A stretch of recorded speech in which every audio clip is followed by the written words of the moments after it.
할렐루야. 내용이 잘 되고 범사가 잘 되고 강건하기를 축원합니다. 오늘 1절부터 3절까지는 음식에 관한 이야기가 많이 나옵니다.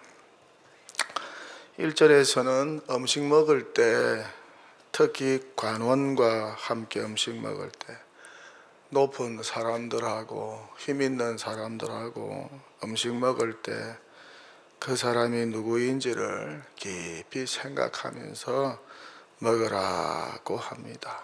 그만큼 신중하게 음식을 먹으라는 뜻이겠죠.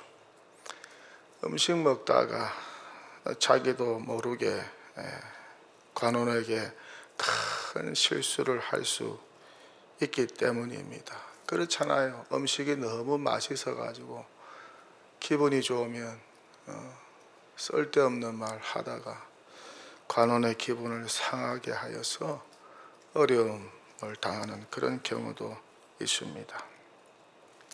이렇게 음식 먹을 때에 특히 높은 사람들하고 중요한 사람들하고 식사할 때는 앞에서 함께 식사하는 사람이 누구인지를 항상 생각하면서 조심조심 식사하고 신중하게 음식을 먹으라, 그렇게 말씀합니다.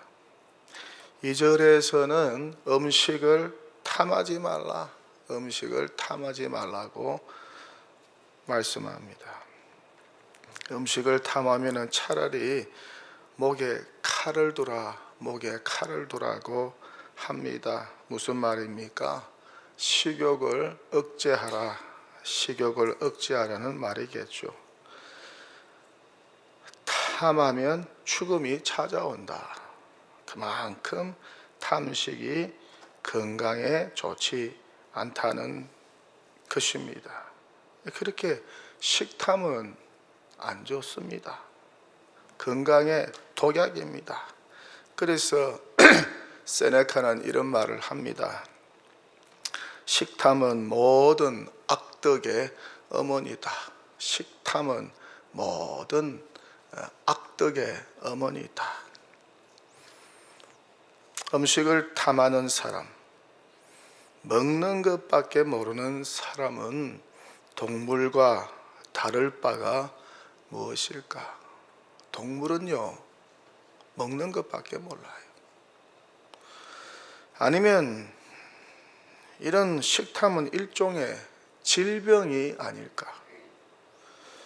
사람은요, 음식, 아무리 맛있는 음식이라도 절제할 수 있어야죠. 성령의 9가지 열매 중에 마지막 열매 절제 아니겠습니까?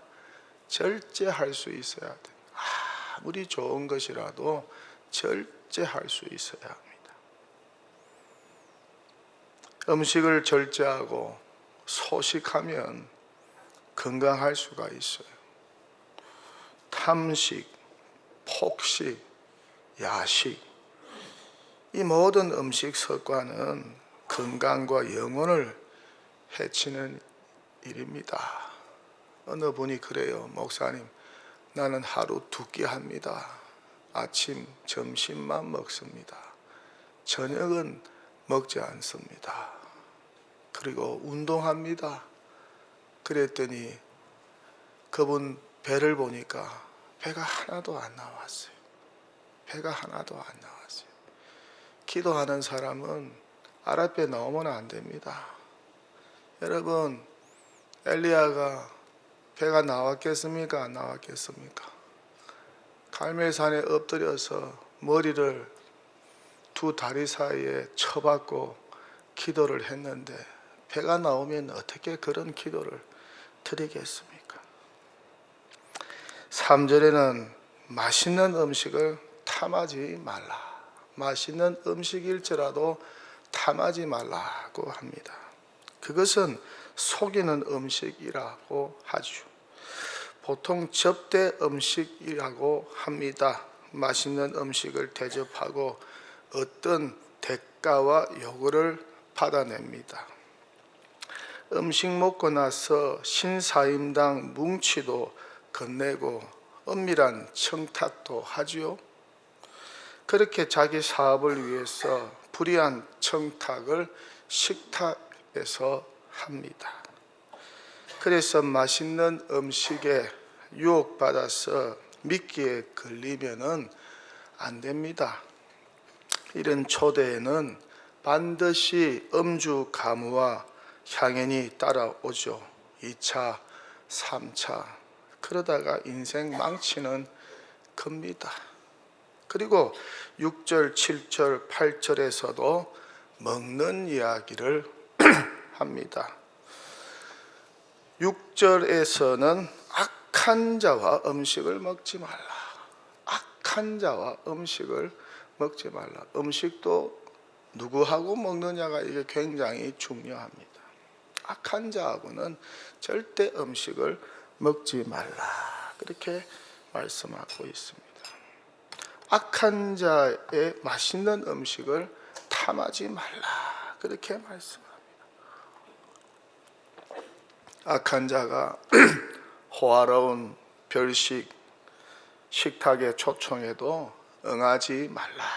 그렇게 말씀합니다. 이유는 마음을 함께 하지 않을 것이기 때문이라는 것입니다. 식탁은 음식을 나눌 뿐만 아니라 마음을 나누는 거잖아요. 그런데 마음 나누지 못하는 사람하고 밥 먹으면 소화가 잘 안 됩니다. 독약입니다.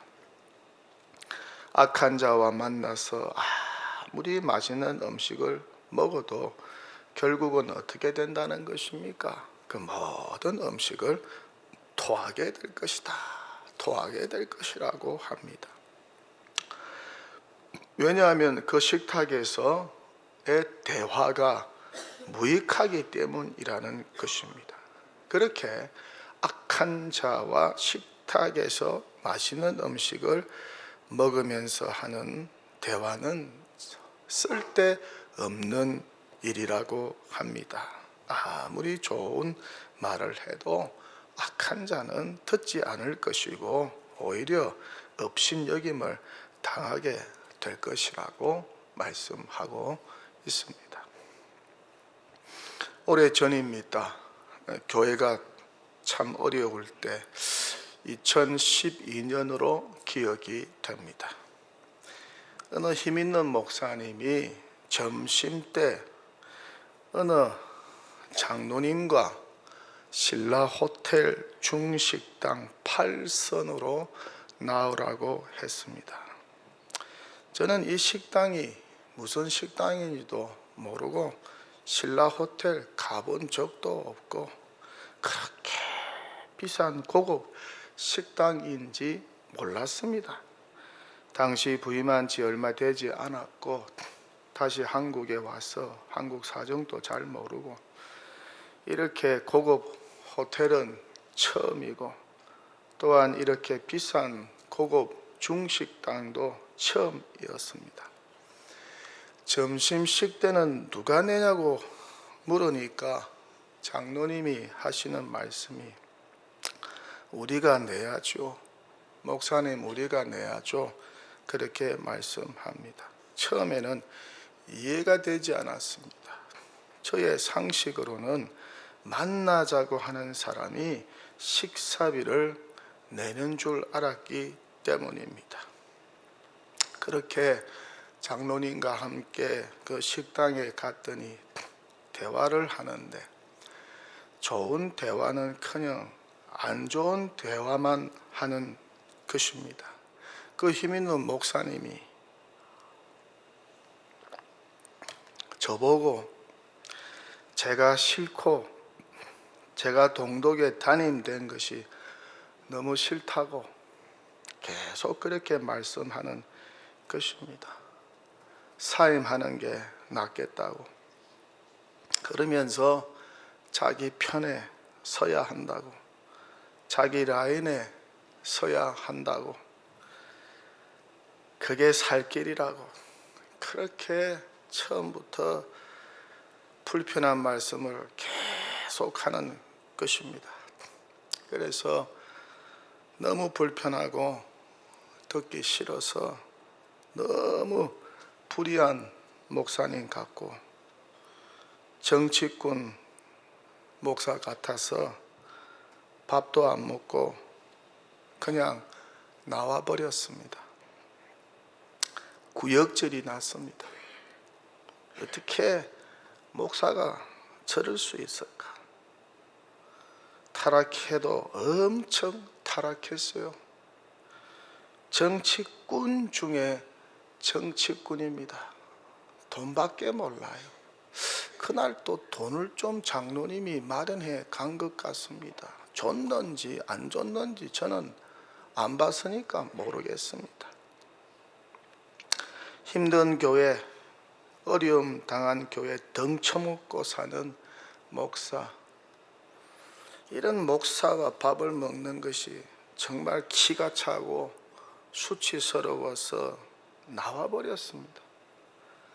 장로님이 말렸지만은 그냥 나와버렸어요. 지금 생각해도 후회가 없습니다. 예수님도 아마 그러셨을 거예요. 악한 자와 식탁을 함께할 이유가 없죠. 계속 먹었다면 어떻게 되었을까? 저도 모르게 좋지 않은 제안을 수용했을지도 모를 일이죠. 그러다가 정치꾼 목사로 가는 겁니다. 정치꾼 목사 장로 카르텔에 나도 모르게 끼게 되는 것입니다. 저는 동독에 와서 이런 요청 여러 번 받았습니다. 왜? 교회 규모가 크니까, 교회 돈이 좀 있다고 생각하니까, 좀 뜯어 먹을 것이 있다고 생각하니까, 내가 좋아서 그런 게 아니라 동독교회가 크고 돈이 좀 있다고 돈 냄새가 나니까 그렇다는 겁니다. 그런데 다 거절했습니다. 순수한 목회자로 남으려고, 상업적인 목사가 아니라, 정치꾼 목사가 아니라 순수한 목사. 교회는 좀 부흥시키지 못해도 순수한 목사로 좀 남으려고. 여러분, 아무나 하고 밥 먹지 마세요. 신앙생활에 도움이 되고 유익이 되는 사람과 밥을 먹고 식탁을 나누세요. 절대 악한 자와 식탁을 함께 하지 마시고, 맛있는 음식, 고급 식당을 미끼로 유혹해도 절대 넘어가지 마세요. 나갔다가는 나도 모르게 그 악한 꾀임과 유혹에 넘어갈 수 있기 때문입니다. 식탁에서 배우는 것이 얼마나 많은지 몰라요. 식탁 교육이 얼마나 여러분 중요한지 몰라요. 식탁이 독약이 될 수가 있습니다. 식탁에서 부모가 뿌린 말이 자녀에게 독약이 되어서 자녀를 망칠 수가 있습니다. 절대 가정에서, 식탁에서 좋은 말 하세요. 자녀들이 있을 때 교회에 관하여, 신앙에 관하여, 목회자에 관하여, 성도들에 관하여서 절대 좋은 말 하세요. 반대말 하면은 자식 신앙 다 망치는 것입니다. 밥 먹을 때는 항상 좋은 말, 그렇게 식탁 교육을 하세요. 좋은 분과 식탁에서 만나 좋은 거 배워야지. 나쁜 사람, 악한 사람과 식탁에서 만나 나쁜 거 배우고 악한 거 배우면 어떻게 되겠습니까? 인생 망치고 신앙 망치는 겁니다. 그래서 저는 아무나 하고 식사 약속 잡지 않습니다. 혼자서 먹는 게 100배 낫습니다. 성경은 말씀합니다. 그런즉 너희가 먹든지 마시든지 무엇을 하든지 다 하나님의 영광을 위하여 하라. 먹는 것도 하나님의 영광을 위하여 하시기를 축원합니다. 그리고 4절에는 재미난 말씀이 있습니다. 부자 되기를 힘쓰지 말고 내 사사로운 지혜를 버릴지어다. 네가 어찌 허무한 것에 주목하겠느냐. 정령이 재물은 스스로 날개를 내어 하늘을 나는 독수리처럼 날아가리라. 부자 되기를 힘쓰지 말라. 부자 되기를 힘쓰지 말라. 세상하고 완전히 다른 말입니다. 세상은 부자 되기를 힘써라. 인생의 목적이 부자 되는 거다. 부자 되기를 힘써라.